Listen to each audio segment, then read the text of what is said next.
Hello, MotoAmerica fans, and welcome to this latest edition of Off Track with Carruthers and Bice. You can tell right now that you're not hearing the dulcet tones of our communication manager, Paul Carruthers. It is Sean Bice, the sidekick, but Paul is with me in Southern California. I am in wet and rainy Central Ohio. Paul, let's introduce you. How you doing today? I'm doing very well, thank you. I'm looking forward to today's podcast. It's always nice to have somebody on the podcast that we've never spoken to before. Actually, in my case, I've really never even spoken to him before. I know you have. You've spoken to him probably quite often, but so yeah, I'm looking forward to learning about somebody. Let's put it that way. Yeah, and we'll talk about Carl Soltisz in a minute. It's funny, he's a little bit under the radar for a guy that goes by Super Carl, but we'll get into why he's called that. And you look at what he's done. I mean, the guy's actually been with us for the entirety of the MotoAmerica era, and he was actually in previous to this in AMA Supersport. So we'll talk about that. But before we do that, I have to go on a little bit of a rant. So, and at the same time, by the way, I'm going to promote our Discord server, which is Motorcycle, and it's doing great. Everybody should check it out and join it. We've had a lot of people be on it, and Carl, you should get on it too. But essentially what it is it's a chance for people to get on there and have conversations about everything, literally from MotoAmerica to Supercross, MotoGP, World Superbike. There's also an area for questions. You can ask questions about our series or anything in racing, or even ask questions about bike maintenance or working on a bike. And if one of us within MotoAmerica doesn't answer it, somebody else in the community will. And that's the great thing about Discord. It's a community of people, like-minded people that all love bikes in every shape or form. And, there's discussion about King of the Baggers, all aspects of our series, the upcoming Daytona 200. But our guy, Doug, who works in our department, he's one of our social media people and videographer, and Paul's in my right-hand man for sure. He's a terrific guy, and he keeps us abreast of a lot of things. So somebody on Discord made a comment about the fact that, come to think of it, Sean does talk a lot about a lot of the riders' mothers, and I'm going to address it today because. And this is one of these things. I took Shakespeare in college, so I know of the term "methinks thou doth protest too much." But I'm gonna go out there and also say, in the line of "I'm not crying, you're crying," I'm gonna say, "I'm not creepy, you guys are creepy," because any of these moms that I love and talk about, they to their face, they have no problem with me. And I want to let you guys know, yes, I love most of the moms in the MotoAmerica paddock. And I even love a lot of the moms that are no longer in the MotoAmerica paddock, like Cameron Bobier's mom and Garrett Gerloff's, because you get to know these families, and it really kind of underscores the fact that MotoAmerica is truly a family, and we do get to know a lot of these parents because they are so terrific about encouraging their kids to get involved in racing or helping their kids to realize their dream. And I'm speaking from the fact that my mom, when I was a kid, I mean, I started out with one of those lawnmower engine powered mini bikes and went to a motorcycle. And I look back at it and I thank her all the time that she allowed me to get involved in the sport of motorcycling, because it's defined my whole life. And now I have this dream job with MotoAmerica. But yeah, I absolutely have crushes on Christina Day, Ben Glotti's mom, and Jeanette Nassani, and Amy Dunham, and I'll go down through the list. But I'm an equal opportunity crusher, and I also have man crushes on several of the dads in the series who put their sons and daughters out there to race. Whether it's Kaylee Yakov's dad, Dave, or let's talk about some of the absolute man crushes I have. I mean, Ashton Yates's dad, Aaron Yates. I mean, come on, the guy is a Supersport, former Supersport champion, Superbike winner.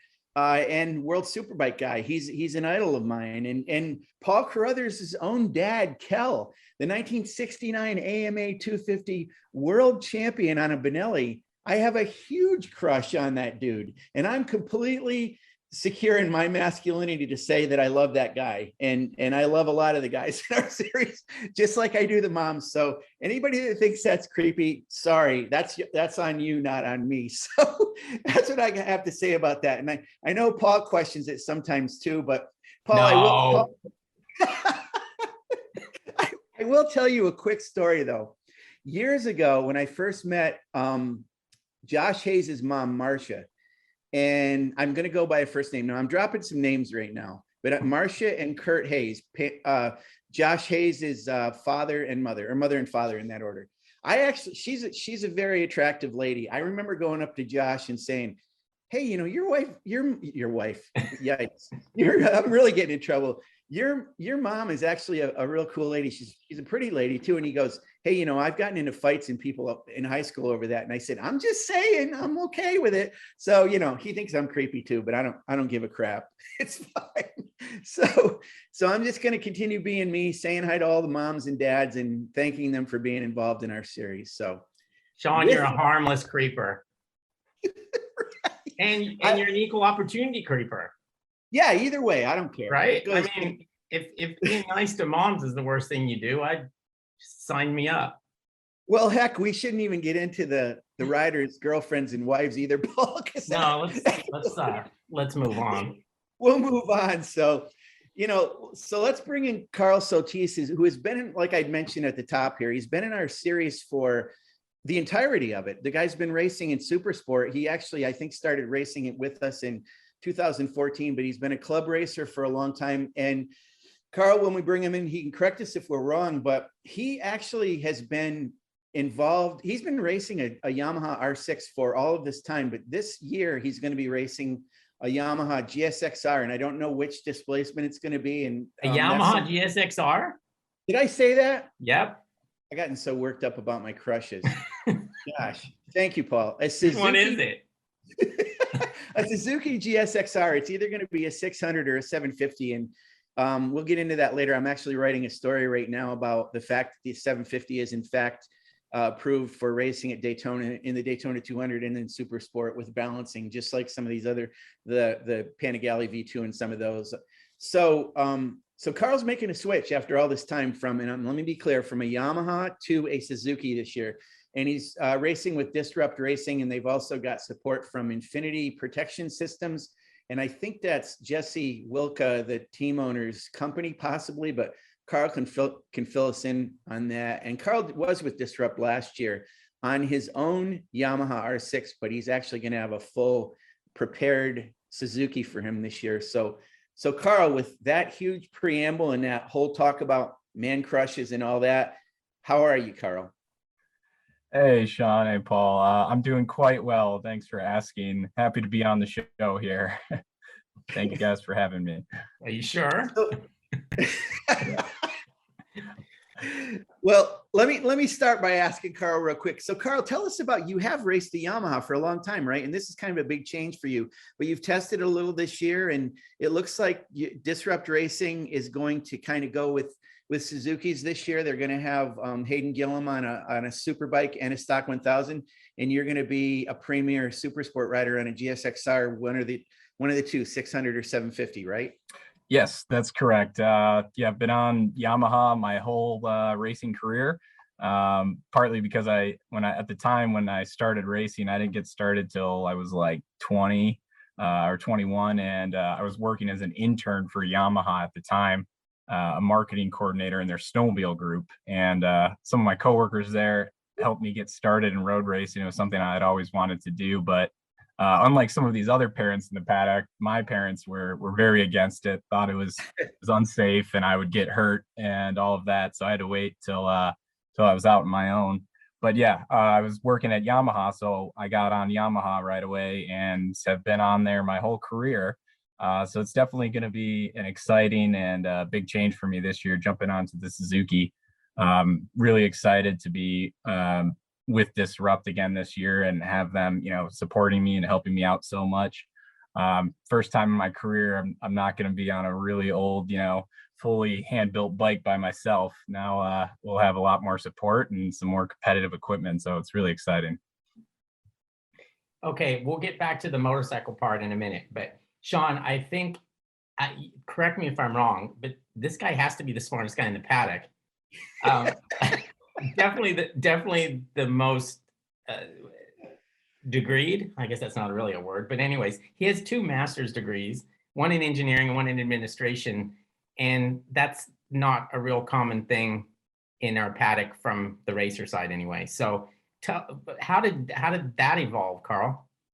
Well, ever since I can remember, I guess the first time I ever saw like motorcycle road racing, I just thought it was the coolest thing in the world, and I always wanted to do it. But yeah, my mom was very against it. So I basically just put a plan together in my head of like, I'm gonna go do this. I don't care if my parents are for it or what. So as soon as I turned 18, like I went to a college that was a co-op college, so I could work and go to school at the same time. And my thought was, this would help me raise some funds to start racing, and then I would go to school for road racing related degrees, so I could hopefully get a start in road racing. So for me, that was engineering, get the background on working on bikes and how they operate and all of that, because at the time I had 0 wrenching experience or anything like that, and I knew getting started I would need that. So I wanted to understand the chassis dynamics and everything like that, so I could set up a road racing bike. And then I also decided to get, Masters of Business Administration to help with the, whole running the business, road racing business aspect of it, get some marketing experience and a business mindset, so I could put together budgets and appropriate planning and everything to basically try to get into the road racing game. And I continue to work on various engineering jobs to help support my road racing career and pay for it all, until now I've recently gotten to a point where it's finally all paying off, and now I've got full ride in the MotoAmerica Championship. So it's great to see my dream come into reality now. Well, Carl, I mean, you certainly put in your dues, but I want to talk a little bit about this engineering aspect, because I knew when I met you that that was one of the reasons I liked you. And I think my dad was a mechanical engineer, retired now, but whether it's Richard Stanboli or Matt Spicer with RoBem Engineering, or Steve Scheibe, who's a well-known engineer and patent holder who used to be with Harley Davidson and has his own team now. And there's you. I know that you guys absolutely love the mechanical aspects of motorcycles, don't you? I mean, that's a big part of it. Yeah, I'm fascinated by it. I've always considered myself somewhat of like a scientist, and putting on my mad scientist hat and wrenching on these bikes and trying to find new ways to make them faster within the rules is exciting and fun to me. And when I was really getting started, I didn't always believe that I could maybe be a professional road racer. So I was also kind of operating under the plan that, maybe I could just be a test engineer and ride bikes for a living, or, like lead a race team, right? Or be like a lead mechanic for a race team. So I got really into the engineering side, and I really enjoyed physics when I was going to school. And math came pretty easy to me. So it just seemed like a natural fit.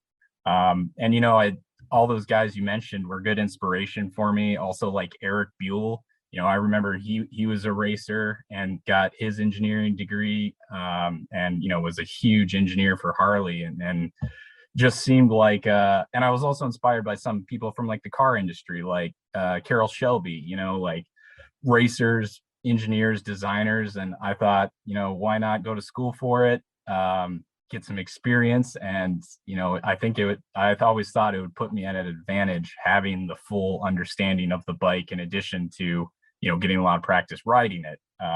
So yeah, something I enjoy. I like tinkering. I like pushing the envelope, both on the track or just working on the bike.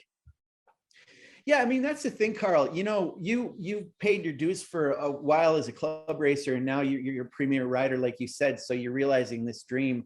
And I'm not trying to project your career or life too far down the road, but obviously it seems like you're going to have a place in our paddock, because you understand the mechanical aspects of the bike. And there are so many guys, whether they're technicians or crew chiefs or owners of teams that were riders at one time and did a pretty good job. I can think of one guy, Ed Sullivan, who's crew chief for Westby Racing. I mean, he still races an R6. I don't know if he's going to be in the Daytona 200 this year, but I know he's going to do some Twins Cup racing this year.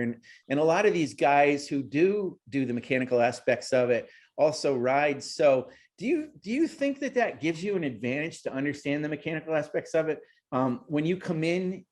Well, this year, I want to see what's going to happen. Are you going to be coming in and talking to a crew chief, and how detailed are you going to be? We always like to talk about what riders say. Is it like, are they making motions with their hands and saying, well, it's doing this going into the corner? Or would you come in and go, I think it needs, a half a turn of preload in the front or raise the ride height or something? Are you going to be that specific with your guys this year?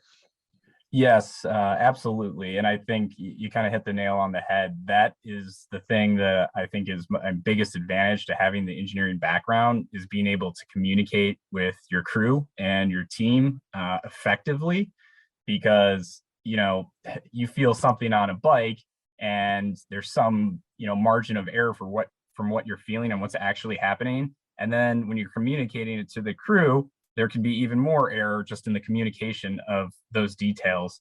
So when you have the engineering background and you understand how, the bike works and how it's supposed to work, I feel like I'm in a better position to break down exactly what's happening to my crew and be able to make, positive changes to the bike. So generally what I always try and do, last year I was doing a lot of work on the bike myself, and I just had my one main mechanic and crew chief, really, Jim Voppel.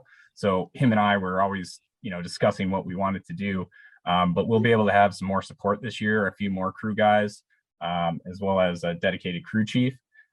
So really my plan when I'm discussing what's happening with the bike is I always try to just give, my observations on the bike first, just get out everything I felt, everything I saw, and get all that out before I even start talking about solutions like adjusting the suspension in any way. Because I think it's important to really define what is going on and what we'd like to have happen after that, before we even start discussing solutions. It's like, I think it was Einstein that always said if he was given an hour to save the world, he would spend 59 minutes defining the problem and then 1 minute solving it.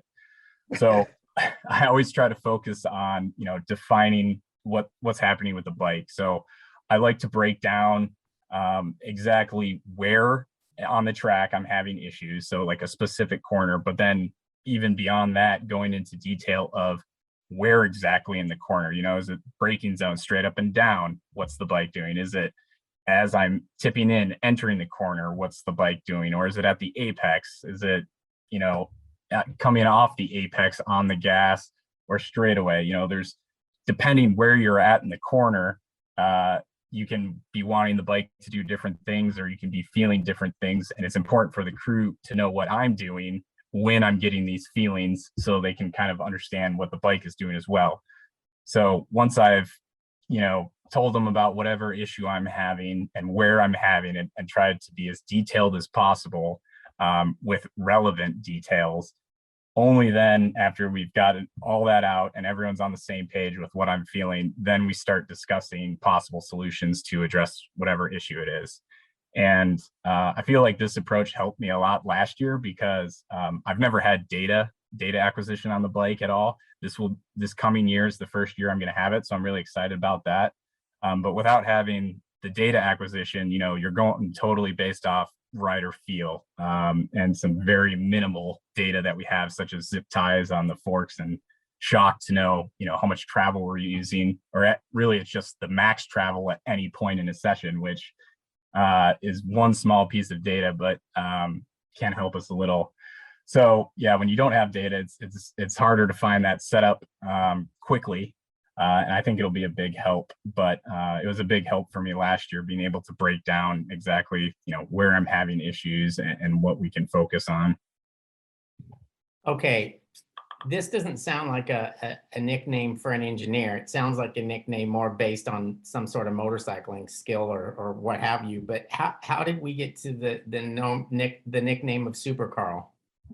All right, that's a good question. So going back to my time as an intern at Yamaha when I was marketing coordinator for them, This was, right after high school. I literally, I think a week or two after high school, I packed up all my stuff, moved out of my parents' house, and moved to Wisconsin to start working at Yamaha.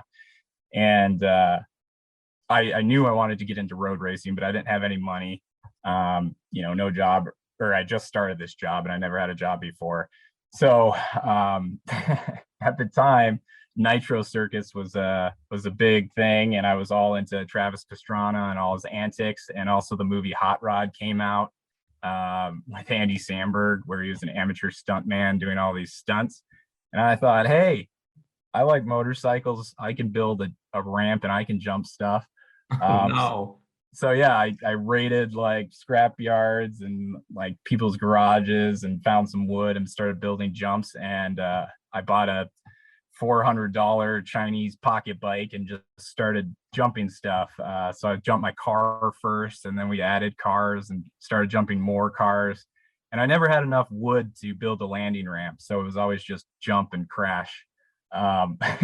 But it made for great videos, and I ended up posting them to YouTube and then selling them to a bunch of TV shows. I've been on, Ridiculousness, World's Dumbest Stuff on Wheels, and a bunch of other shows like that. And the money I made from selling those clips actually was the money that I used to buy my very first used road race bike, an 03 Yamaha R6. So it effectively kickstarted my career.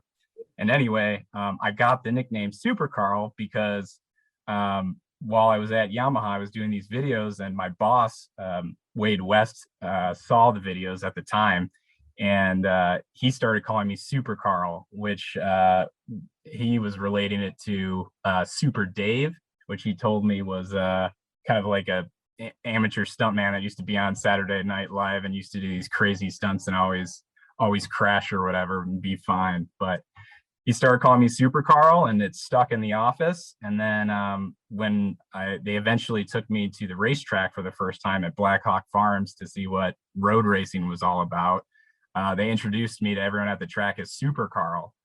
And from then on, when I started going to the track myself, my R6, everyone at the track knew me as Super Carl.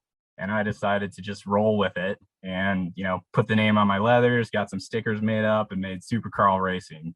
And it's been that way ever since.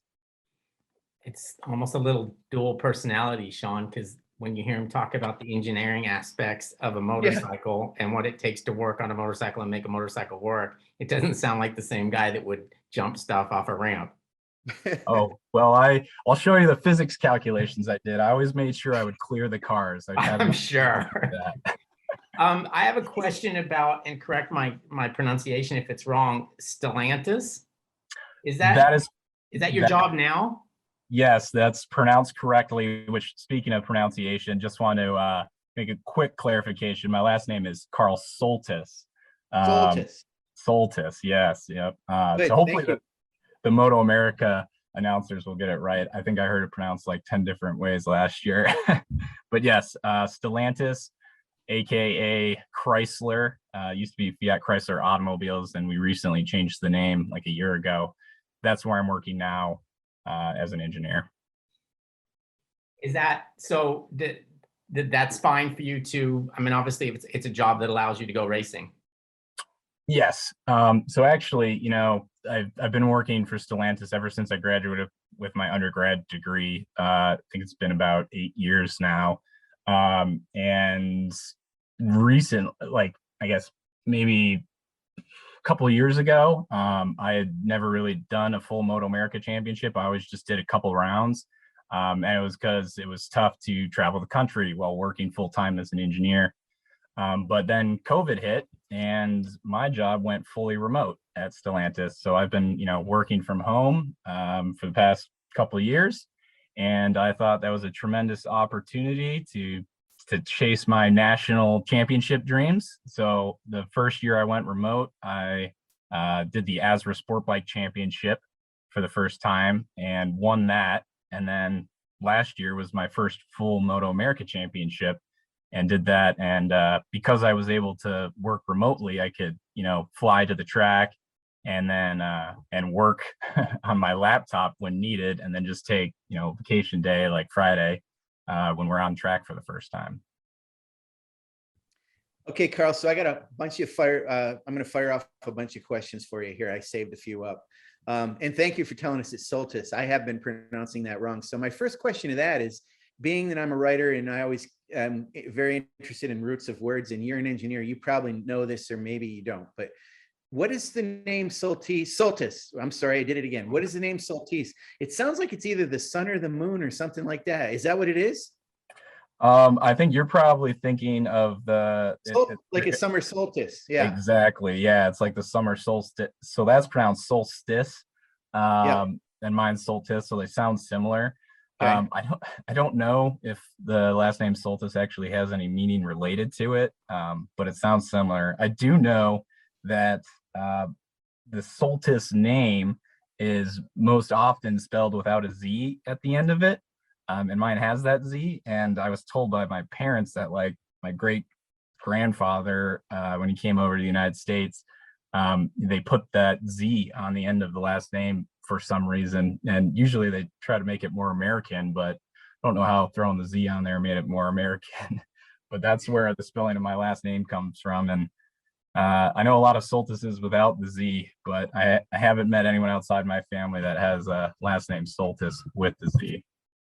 That actually helps me, because I don't know why, for some reason, when I write out your name or type your last name, I always want to spell it Solticz. I don't know why, but I know it's SZ. So basically, if I drop that Z, that'll help me to pronounce it right. Although I think what throws us off is, I'm sure you remember Benny Solis.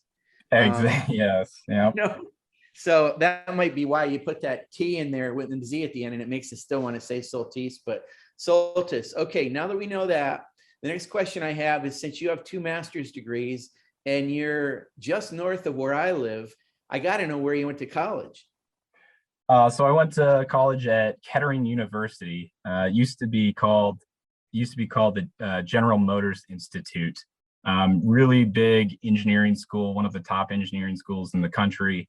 They started out as a school developing engineers for the big 3, General Motors, first of all, but it's a big automotive engineering school. And the great thing about that school, as I mentioned earlier, it's a co-op school. So when I was going there for my undergrad, I'd work at Yamaha for 3 months, then go to school for 3 months, and back and forth alternating for 5 years. And then actually, about 3.5 years into that, I ended up switching, started working for Honda in Ohio, where you are, and was a power sports design engineer for a couple of years to get a little bit more engineering experience before I graduated with my undergrad. And then I actually went back to Kettering University to get my master's degrees as well. Well, that actually, I don't know if that's going to answer my question, but thank you for that. And I need to ask you, being from Ohio, of course, you probably know what I'm going to ask you next. And I'm going to use the term that school up north.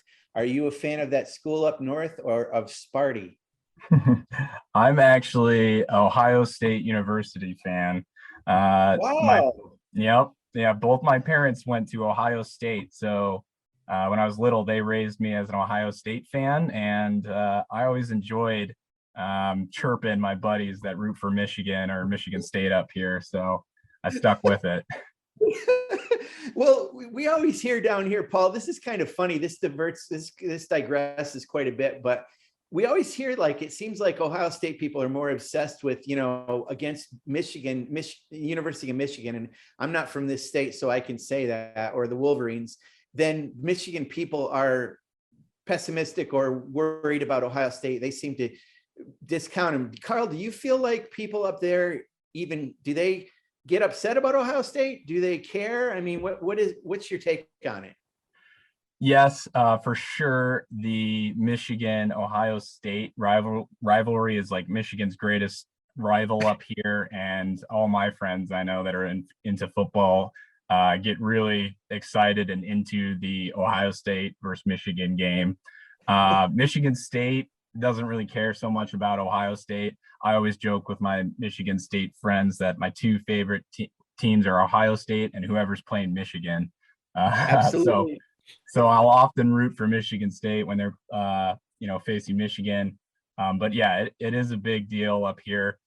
I will say though that Ohio State fans, I think, are a lot more passionate about the rivalry than the Michigan fans.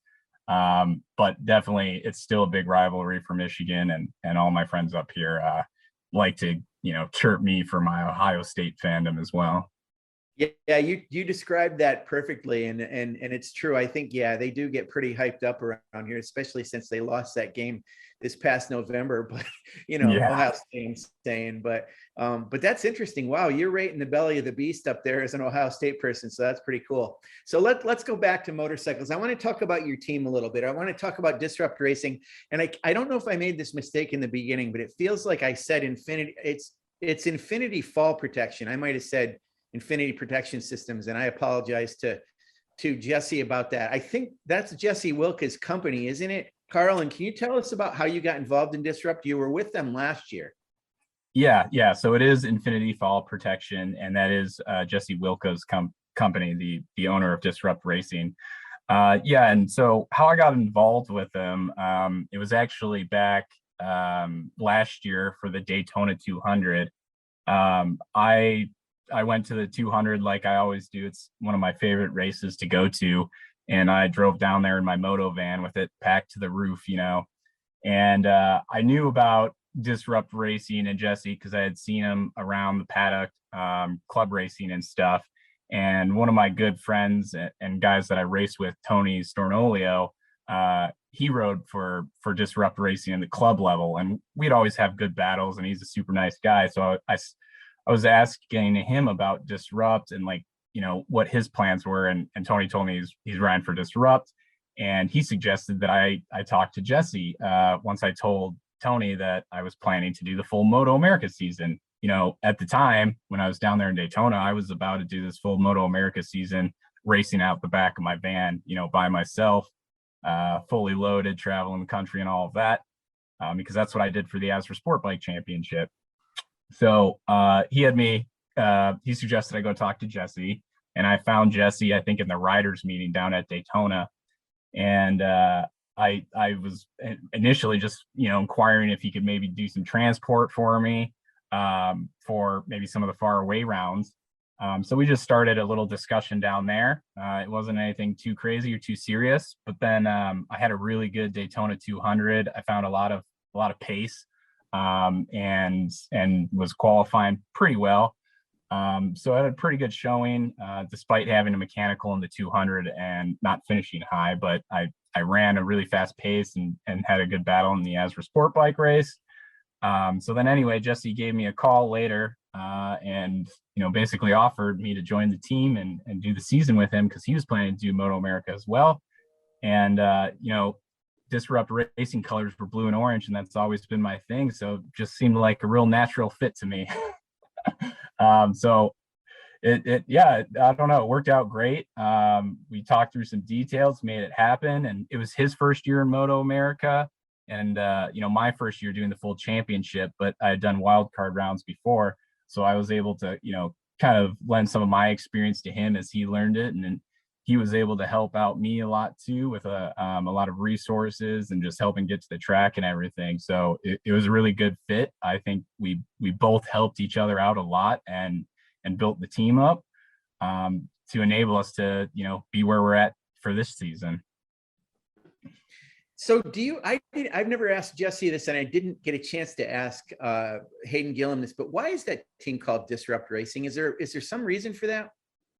Yeah, it's, Jesse will probably explain it better than I'm about to. I'm going to try and regurgitate it here, but it's essentially, Jesse wants to disrupt the series, basically. It's like he's been seeing what's been happening here in the States with motorcycle road racing. It used to be a lot I guess bigger than it is currently today, and it's definitely going in the right direction now. Like the series is growing and everything, and it's awesome. But he wants to inject the Disrupt Racing team into the series and start turning some heads, doing things a different way, getting good results, and doing well in the championship. And he's just, Disrupt is a way of basically saying he's going to come in and shake things up. And I think people have been taking notice of that. We had Hayden get on the podium last year, and we were able to get some pretty solid results. And I got my first top 10 in the championship, which was great. So, that's really the name Disrupt. It's coming in. He's a relative newcomer and just trying to disrupt the series and show people maybe there's a better way to do some stuff. And I think it's apt to say it's disrupt Carl Soltis a little bit too, Carl, because like you say, you got involved with him and your results were better last year. And from talking to Jesse this year, I mean, he was talking about he's providing the bike, you're going to ride it, so that's going to help you. He wants to disrupt your career and advance it forward and put you a little bit more on the map with the results. And he's disrupting it a little bit from the fact that you've been riding your own Yamaha R6, and I'm not disparaging the Yamaha at all. I mean, obviously it stands on its own with all the championships that it's won over the years, but you're going to be on a Suzuki this year. How do you feel about that? It's a pretty big change for you. And I know you've tested the bike, and just from your early days on it, does the bike feel different, and where's the potential in it, do you think? Yeah, I mean, the bike definitely feels a lot different. There's a lot of big changes this year, not just in the chassis, but we're also changing, the suspension on it as well. I believe the plan is to be on K-Tech this year and on the Suzuki. So we had one test in December down at NOLA, and I've never actually ridden NOLA until this test. So it was my first time, so I don't have a really good back-to-back comparison on the R6. But I rode the bike, and a couple of things I noticed were the engine felt a lot stronger. It's a different engine builder, different engine this year. And also the bike seemed like a little bit more stable, kind of like easier to ride at that level where you're really pushing. Like you don't have to work as hard when you're pushing at that level. Like the R6, it seemed like you had to work. It was kind of twitchy maybe, and you had to really like throw that thing around. The Suzuki just kind of seems more stable, more planted at that speed, and just easier to ride fast. I also noticed the biggest difference to me was corner entry. It was, I don't know if it's the Suzuki chassis or the K-Tech suspension, but it seemed a lot more kind of flush with the front end as I'm braking into the corner, releasing the brake, and entering the corner.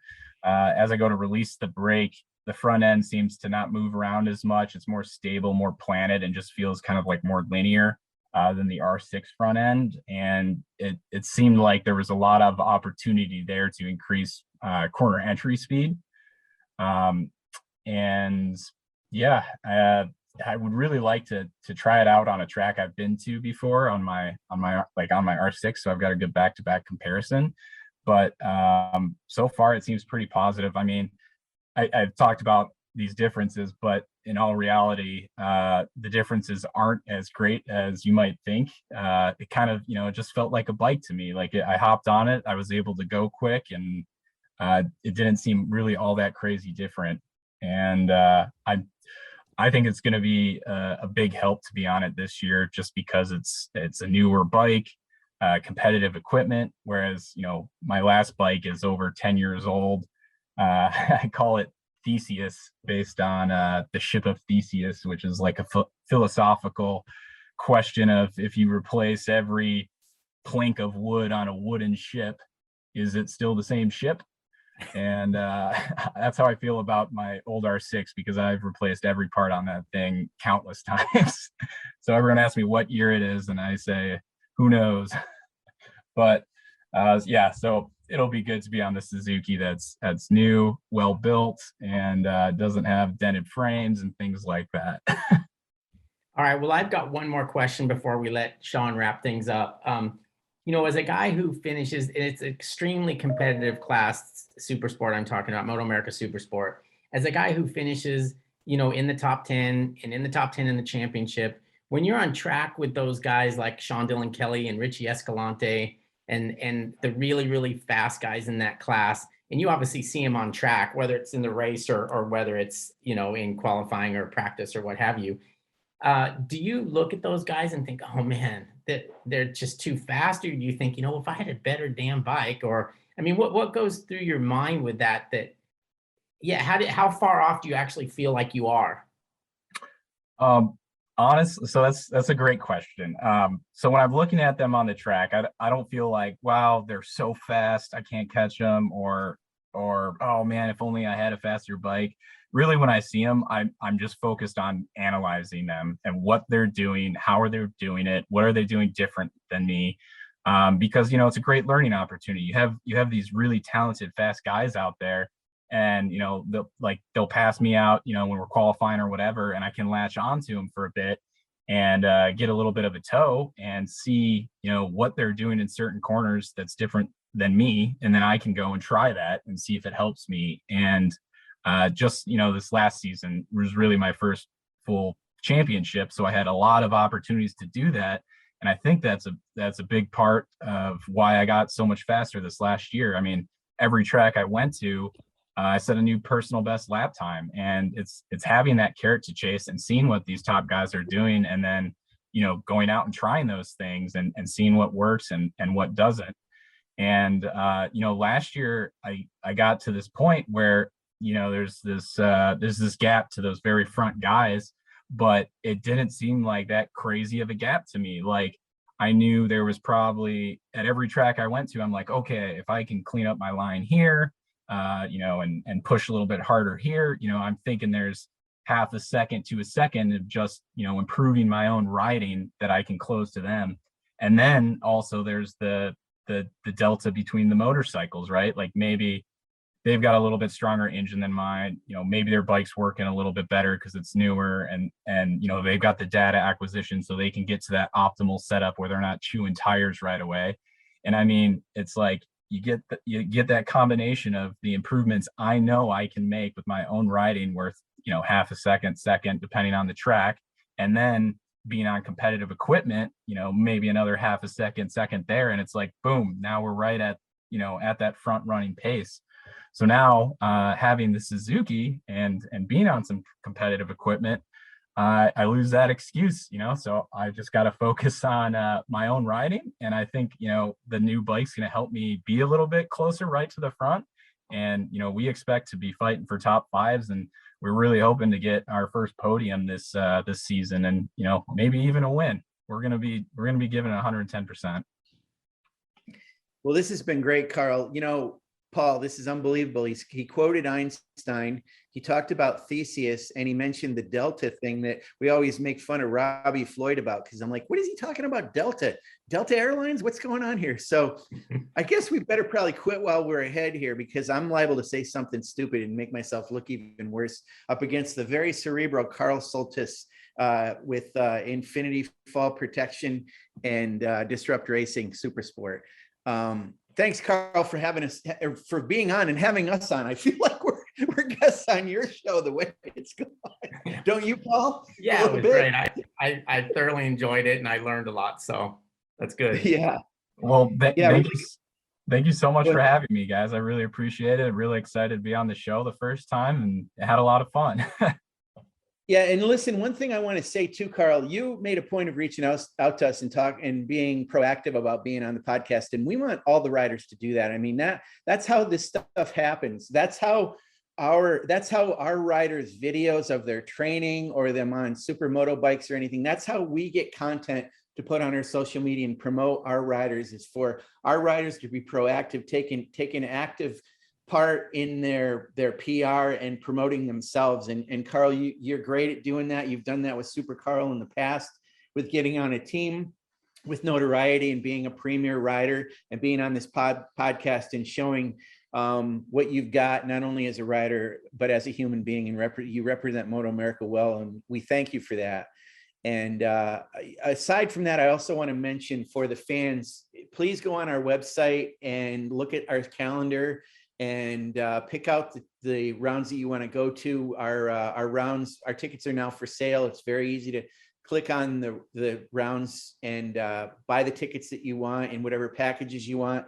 And also Live Plus, our absolutely hugely popular streaming subscription service, is getting bigger and better all the time. This year, it's on Apple TV as well. So for the Daytona 200 and essentially 11 rounds this year, Live Plus is part of it.